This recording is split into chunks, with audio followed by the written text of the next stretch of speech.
Carbon fee and dividend, the best first step in addressing climate impacts. We live in a carbon economy based on fossil fuels. These fuels represent sequestered carbon that we burn to run our civilization. In the United States, 63% of electricity generation and 93% of fuel for transportation is from fossil fuels. Electricity energy is transmitted to homes, businesses, and industries across the land and has created a circle or loop of fossil fuel supply and demand. The unintended consequence of burning fossil fuels is, of course, too much carbon dioxide in the atmosphere.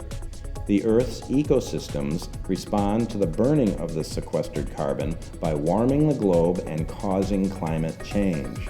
This continues to intensify or worsen the impacts to our society from climate change.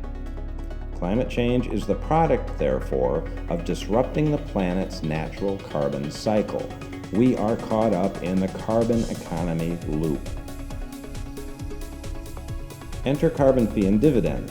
A fee can be levied on the amount of carbon dioxide that will be released upon burning a given fossil fuel, natural gas, oil, or coal. This carbon fee is $15 per metric ton of carbon dioxide equivalent. That is a balanced sum of carbon dioxide, methane, sulfur dioxide, and nitrous oxide. The carbon fee increases at an annual rate of $10 per metric ton.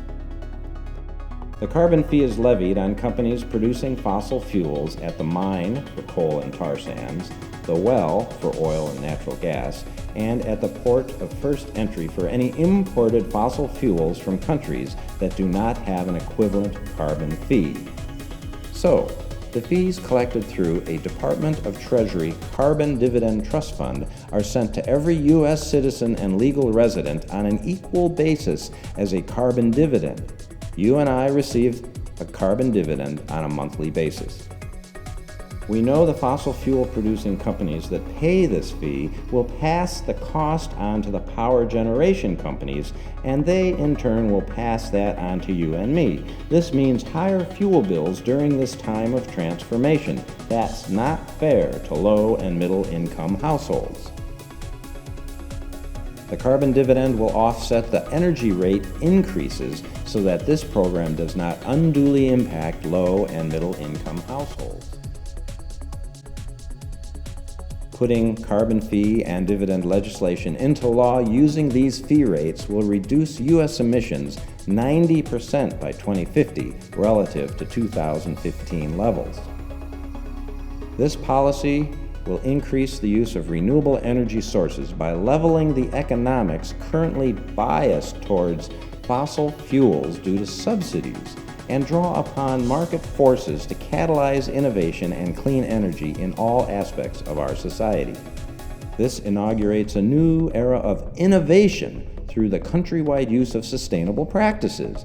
As we progress through this transformation, America will experience a renaissance of clean energy independence, new jobs, improved social and economic balance, a healthier environment, and improved human health. This policy initiates the transformation of American society, therefore, from the carbon economy towards a sustainable economy. This means our carbon economy loop, which is driving global warming and causing severe climate change impacts to our society, falls away and our economy transforms towards sustainability. Sustainability works towards protecting our environment, enriching and strengthening the resilience of our communities and nation, and doing so using fair and equitable economic methods and policies. Sustainability ultimately improves all aspects of our society and improves the quality of life for all Americans, and this begins with putting a fee on carbon.